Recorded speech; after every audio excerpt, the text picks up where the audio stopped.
niño le damos más pantalla porque el niño ya llora y dice, quiero más pantalla. La mamá, el papá, el cuidador le da la pantalla y el cerebro va a pedir y cada vez va a pedir y la demanda va a ser mayor. Y ahí es donde tenemos que tener ese cuidado porque precisamente esa práctica de quiero esto, libero dopamina, quiero esto, libero dopamina, quiero esto, genera lo que conocemos y lo que hemos visto ahora mismo como adicciones. Según lo que nos has explicado, como es un cerebro en construcción, pueden venir problemas de desarrollo, o sea, pueden venir problemas a nivel físico, a nivel fisiológico, problemas de aprendizaje. Por supuesto, mira, la vida tiene un ritmo en realidad muy lento. ¿Qué es lo que pasa con las pantallas? Que el cambio de imágenes y la velocidad es absolutamente abismal. A lo mejor multiplica por 100 o por, no sé, no lo he multiplicado nunca, pero sería interesante, ¿no? ¿A qué ritmo estamos exponiendo los cerebros de nuestros niños? De hecho, el nuestro propio.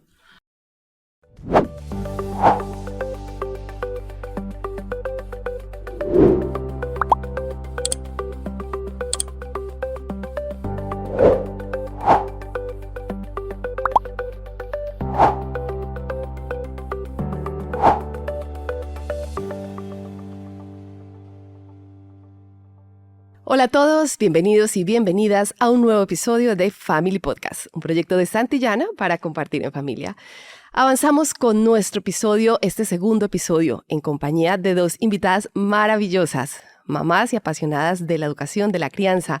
Estamos con Milena González, conocida en redes como una mamá psicóloga, y Anabel Valera, creadora de la comunidad Entre Padres y Profes. Muchas gracias por aceptar la invitación a este segundo capítulo. Gracias de verdad una vez más por invitarnos. Estamos encantadísimas del tema que vamos a tocar hoy, que creo que todas estamos que nos hablamos. Sí, cuando lo estábamos preparando, la verdad es que incluso nos pisábamos, así que estamos súper ilusionadas. Sí, queremos entrar ya en materia, porque hoy estuvimos, para recordar un poquito, en el episodio anterior estuvimos hablando de los retos de la crianza, de que esa crianza como un viaje transformador que nos cambia la vida desde que tenemos la noticia de que somos padres, madres, no nos imaginamos todo lo que va a ser ese reto, todo lo que vamos a transitar y, bueno, los diferentes retos que tenemos. Y hoy vamos a continuar hablando de la crianza, pero con un componente adicional, que son las pantallas. Eso no lo tenían las anteriores generaciones, eso nos ha tocado a nosotros.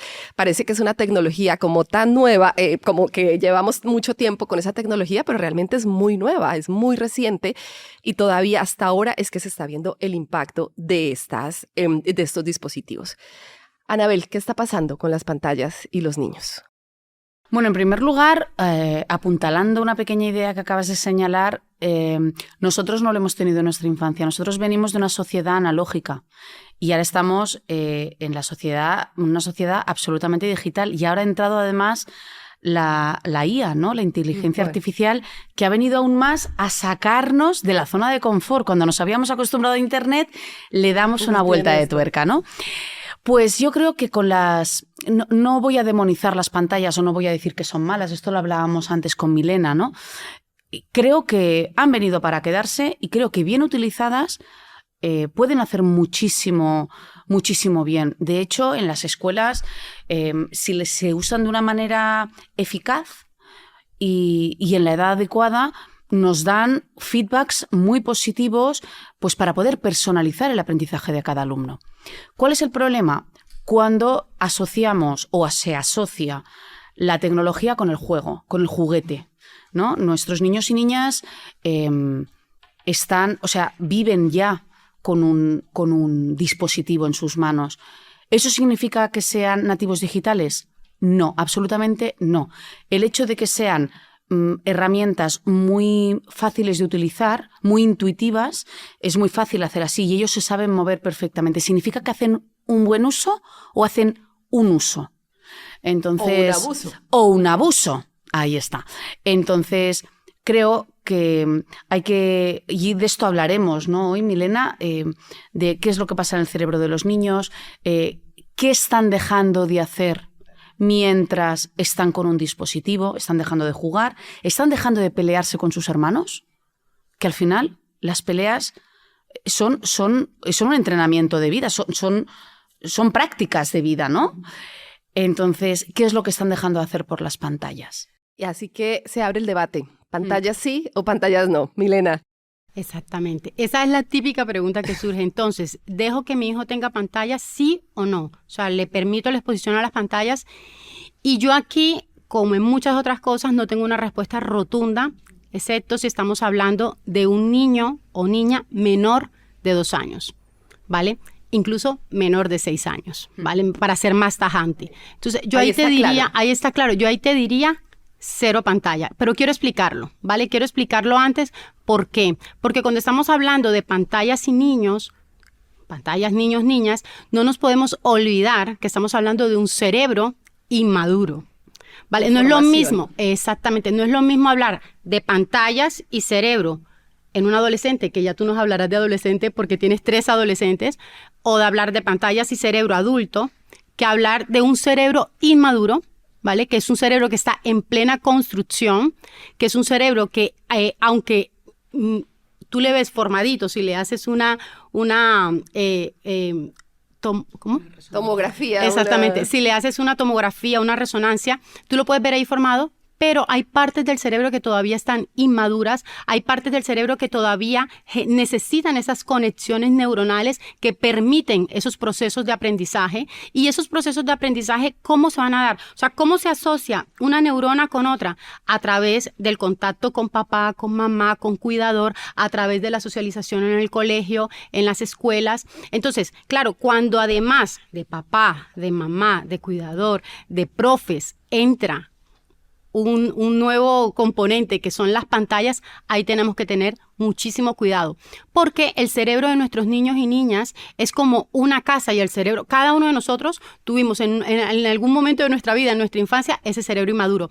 Y tú piensa que durante esos primeros 6, 7 años de vida se están formando los andamios, las bases, la estructura que va a soportar el resto de tu vida. Entonces, claro, si yo a mi hijo, a mi hija, con 2 años, porque ojo, justo hablábamos hace poco de cómo incluso ahora han introducido un objeto que tú lo pones en el carrito del bebé y le pones la pantalla ahí mientras le vas paseando. Ojo, estamos hablando de bebés, 8 meses, 9 meses, en el que tú le puedes poner una pantalla.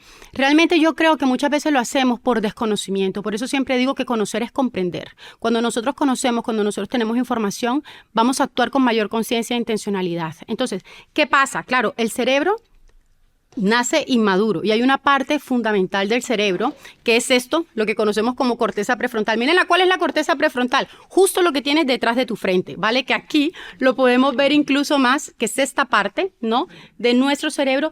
Pero ¿por qué es tan importante esta parte? Primero, nace completamente inmadura, ¿vale? Porque el cerebro se desarrolla en 3 direcciones. De derecha a izquierda, de atrás hacia adelante y de arriba a abajo, ¿vale? Entonces, esta parte del cerebro que nace completamente inmadura, ¿a qué edad? Tú lo sabes, ¿eh? Por eso no te lo voy a preguntar a ti. ¿A qué edad crees tú que termina de madurar? Uy, esta es una pregunta... Trampa, no sé. ¿Los 6 años, por decir algo?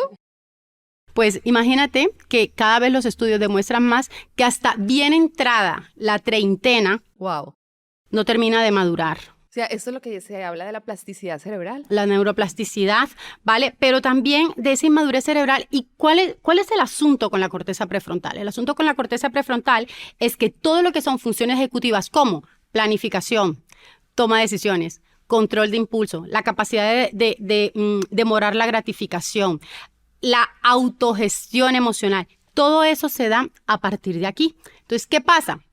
Cuando nosotros estamos frente a una pantalla, ¿vale? Nuestro cerebro va a liberar 2 sustancias muy conocidas y de las que tú ahora también vamos a hablar de ello, ¿no? Que son las endorfinas por una parte y por otra parte la dopamina. ¿Esto qué es? Esto que suena tan dopamina, endorfina. Pues mira, para entenderlo muy fácil, podríamos decir que cuando nuestro cuerpo libera esta endorfina y esta dopamina ante una experiencia guay, ¿vale? Una experiencia guay, ¿qué significa? Bueno, una experiencia placentera, ¿vale? Gratificante, ¿vale? Por ejemplo, cuando un niño de 6 años ve que entonces se acabó el episodio de Peppa Pig o de lo que sea y no tiene que esperar hasta el día siguiente, sino que dice, mamá, yo quiero el otro, y el otro, y el otro. Es como, ¡qué bien! No tengo que esperar, sino que puedo ver todo esto una vez, pum, un chute de dopamina, un chute de endorfina, el cerebro capta y dice, ¡qué bien! Esto me ha generado una experiencia subjetiva de placer y bienestar. Hasta ahí todo bien. ¿Qué pasa? Que el cerebro dice, esto me gustó, quiero más. Y entonces, claro, el niño le damos más pantalla porque el niño ya llora y dice, quiero más pantalla. La mamá, el papá, el cuidador le da la pantalla y el cerebro va a pedir y cada vez va a pedir y la demanda va a ser mayor. Y ahí es donde tenemos que tener ese cuidado porque precisamente esa práctica de quiero esto, libero dopamina, quiero esto, libero dopamina, quiero esto, genera lo que conocemos y lo que hemos visto ahora mismo como adicciones y hábitos, o sea, vamos a ver, dañinos para el cerebro de nuestros niños y niñas que está en construcción. Bueno, y más que esos hábitos dañinos, también estamos, o sea, según lo que nos has explicado, como es un cerebro en construcción, pueden venir problemas de desarrollo, o sea, pueden venir problemas a nivel físico, a nivel fisiológico, problemas de aprendizaje. Por supuesto, mira, de hecho, justo hasta los 2 años, esos 2 primeros años de vida, empieza a dar sus primeros pininos una función ejecutiva llamada concentración. Porque no es lo mismo prestar atención, yo te puedo prestar atención a algo que me estás diciendo, pero concentrar requiere de voluntariedad, estar concentrado requiere de tener la capacidad de inhibir el resto de cosas para concentrarme en esto. Y claro, cuando a los 2 años empieza a dar sus primeros pininos, esta función ejecutiva, y yo lo que hago es silenciarlo y apagarlo a través de un dispositivo móvil, pues ahí estoy dañando una función ejecutiva. Y por una parte a los 2 años vemos esto. Y a los 4 años los primeros pininos lo empiezan a dar a los procesos inhibitorios. Es decir, que cuando yo le estoy leyendo un cuento a mi hijo, ¿vale?, que él sea capaz, primero, de prestar atención a eso y de decir, luego me como la manzana, ahora estoy aquí leyendo el cuento. Entonces, son esos primeros pininos que, ¿qué pasa? Cuando yo le pongo una pantalla en ese carrito que lo llevo, o le pongo la pantalla para que la vea todo el día y yo poder ir haciendo mis cosas, entonces lo que estoy realmente es, de alguna forma, apagando la capacidad de que ese niño pueda concentrarse, la capacidad de que ese niño pueda resolver problemas. ¿Sabes por qué? Lo que hablabas me encantó, como lo dijiste, de que esté peleando incluso con su hermano en lugar de estar como un sujeto pasivo frente a una pantalla en la que él no está interactuando, en la que realmente no está llevando a cabo ningún proceso cognitivo que le permita resolver problemas porque estoy peleando con mi hermano. ¿Sabes? Está ahí simplemente como un sujeto pasivo. Y además es que la velocidad, yo siempre he pensado esto, cuando ahora llevamos aquí 10, 15 minutos y no ha cambiado nada. La vida tiene un ritmo en realidad muy lento. ¿Qué es lo que pasa con las pantallas? Que el cambio de imágenes y la velocidad es absolutamente abismal. A lo mejor multiplica por 100 o por, no sé, no lo he multiplicado nunca, pero sería interesante, ¿no? ¿A qué ritmo estamos exponiendo los cerebros de nuestros niños? De hecho, el nuestro propio, ¿no? Sí, ese es un punto que vamos a tocar efectivamente también más adelante. Volviendo un poco al tema de la construcción de ese cerebro, hoy vemos que hay más casos de TDAH, más casos de Asperger. ¿Puede estar relacionado con esto? O sea, ¿puede que un niño que ha nacido sano luego desarrolle problemas mentales por el uso de estas pantallas? Yo ahí no me atrevo, la verdad no soy experta en el tema del trastorno el trastorno deficitario de la conducta y de todo esto, pero sí puedo decir que, por ejemplo, Dimitri Christakis, él dice que una de las, a través de estudios, dice que a mayor exposición tenga un niño frente a una pantalla, mayores problemas de concentración va a tener a futuro. ¿Vale? Entonces, aunque no te voy a hablar específicamente aquí del TDAH, ¿vale? Sí es verdad y sí está comprobado que los niños y niñas que son sobreexpuestos a las pantallas, son niños que presentan mayor hiperactividad, son niños que presentan mayor incapacidad de concentración, son niños que presentan mayor irritabilidad, porque claro, la vida a través de una pantalla pasa en cuestión de segundos. Y cuando se encuentra con la vida real, que dice, quiero esa chuche ya. No, mi amor, es que no hay chuche ahora porque son las 7 de la tarde. La quiero ya. ¿Por qué? Porque esto le he enseñado que la vida pasa rápido y que no hay que esperar y que si yo estoy jugando aquí y he perdido, pues puedo regresarlo y volver a hacerlo. No, la vida no funciona así. En la vida te vas a encontrar con retos que no vas a solucionar hoy. Y entonces, claro, cuando ese niño mira la vida a través de una pantalla, se va a frustrar mucho más. Ese control de impulsos va a ser casi nulo. Va a ser casi nulo, esa capacidad de concentración va a ser casi nula y lo que nos encontramos, bueno, tú sabes de esto un montón en las clases, ¿no? Esa incapacidad de concentración de nuestros chicos que pueden poner atención porque, claro, hay papás que dicen, no, Milena, pero él no tiene un problema de concentración porque el tío cuando está en el videojuego está ahí. Concentrado. No, él está poniendo una atención selectiva en una cosa determinada, pero no tiene la capacidad de concentrarse y de inhibir el resto de cosas porque no tiene esa habilidad, esa función ejecutiva realmente entrenada. Porque, ojo, se entrena.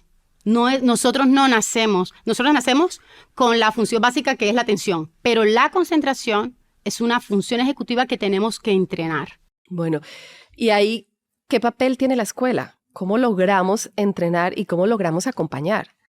Pues en primer lugar, como tú bien has dicho, entrenando. Y el entrenamiento requiere de constancia, requiere de planificación. Es decir, en unas escuelas que están aquí, bueno, de la Fundación Trilema, han puesto en práctica ahora todo lo que es el entrenamiento de las funciones ejecutivas expresas. Y es absolutamente increíble escuchar a niños de 10 años en quinto de primaria hablar de cómo están trabajando la metacognición, la función ejecutiva de la metacognición o la función ejecutiva del mantenimiento de la acción.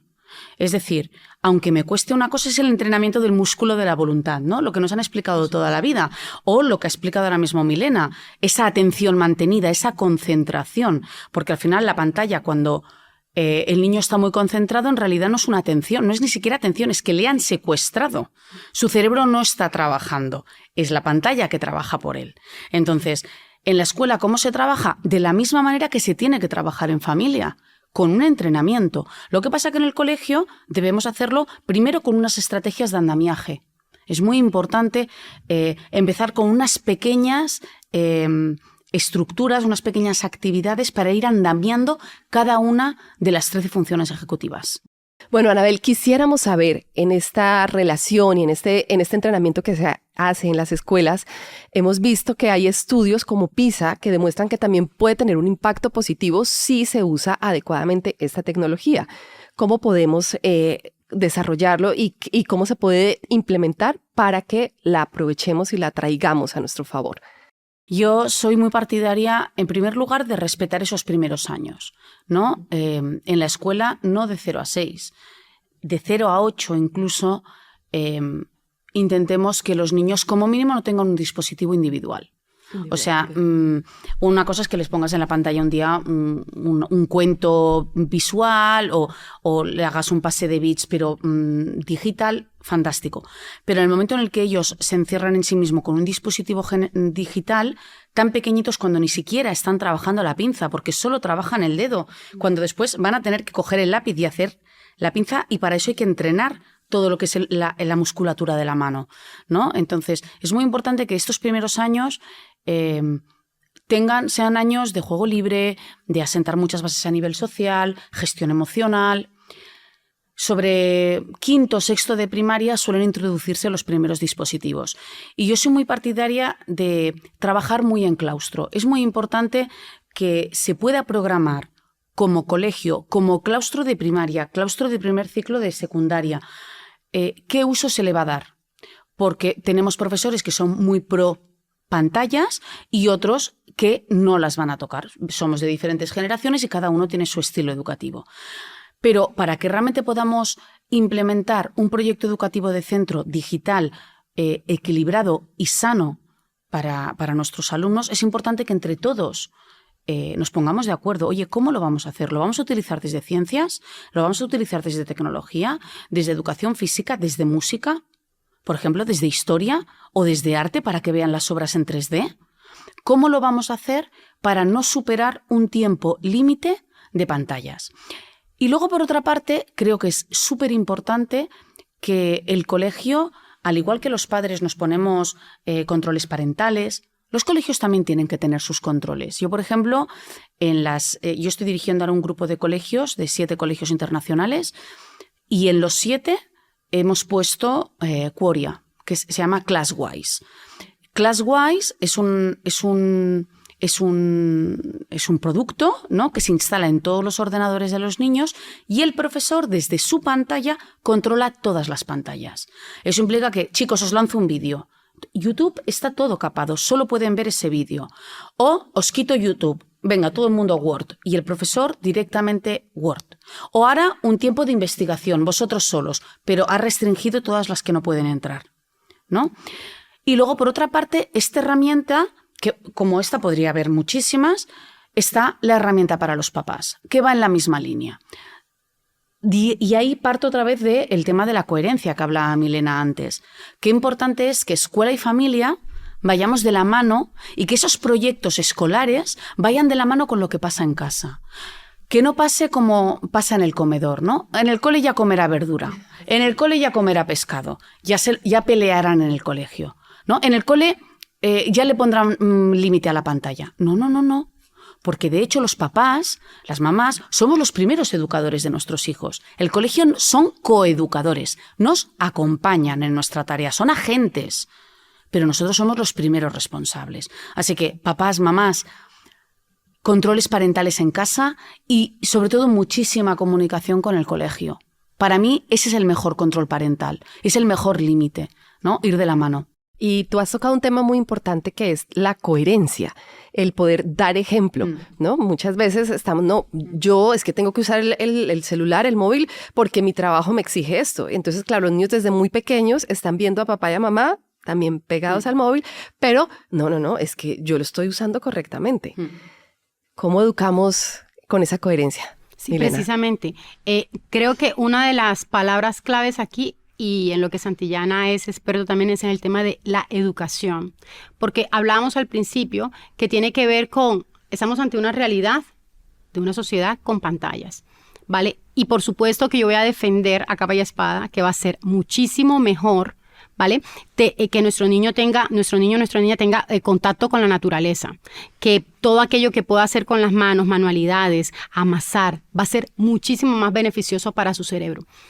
Y al mismo tiempo, hay 2 cosas que son ciertas, es fundamental también educarlos respecto a la pantalla, porque va a estar aquí. Entonces, cuando ese pequeñito tenga 8 años, si yo no he hablado con él, con ella respecto a ese uso óptimo de la pantalla, va a estar sin herramientas para enfrentarse a ese mundo de las pantallas del que no lo vamos a poder sacar, porque no lo vamos a poder educar dentro de una burbuja. Entonces, ¿qué pasa? Ninguno de nosotros se atrevería a llevar a nuestro hijo a la playa y meterlo en la playa allá solo, ¿no? Si primero no hemos tenido un acompañamiento y un entrenamiento. Ninguno de nosotros haría eso. Para aprender a nadar. Exactamente. Entonces, la educación en las pantallas, en la tecnología y en esta era digital es clave. Porque para que ese niño, esa niña sepa cómo hacer un uso responsable de esas pantallas, tuvo que tener a un entrenador de vida que le mostrara cómo es hacer un uso responsable de las pantallas. Un educador coherente, que cuando dice vamos a comer, pues vamos a comer, y yo hago el ejercicio consciente e intencional de decir incluso, porque recordemos que nuestros niños y niñas están registrando toda la información que nosotros damos, e incluso de forma intencional decir, mira, es momento de comer, yo retiro mi móvil de aquí porque quiero tener contacto visual contigo. De forma tal que ese diálogo que yo estoy haciendo desde afuera se introduzca en el niño, en la niña, y más adelante como adolescente o como adulto pueda decir, es momento de comer y esto es un momento importante para mirarnos. Qué importante la mirada del otro, ¿no? Qué importante y cómo nos define esa mirada del otro. Qué importante es que cuando nuestro hijo nos está hablando, porque yo estoy mostrando cómo es hacer un uso responsable, yo no le diga, sí, cariño, sí. Allí.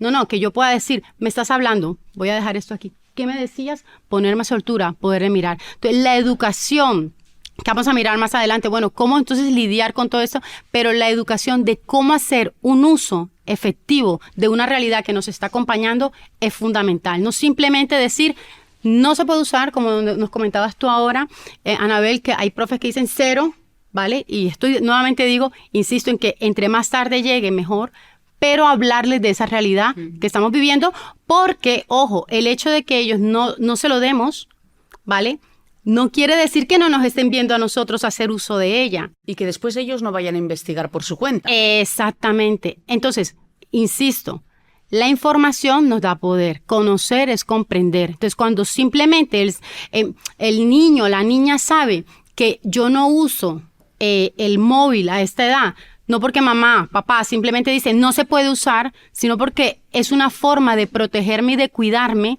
entonces ahí va a entender realmente el porqué y el motivo que está sosteniendo esa decisión que se ha tomado en familia. Entonces aquí es clave la comunicación.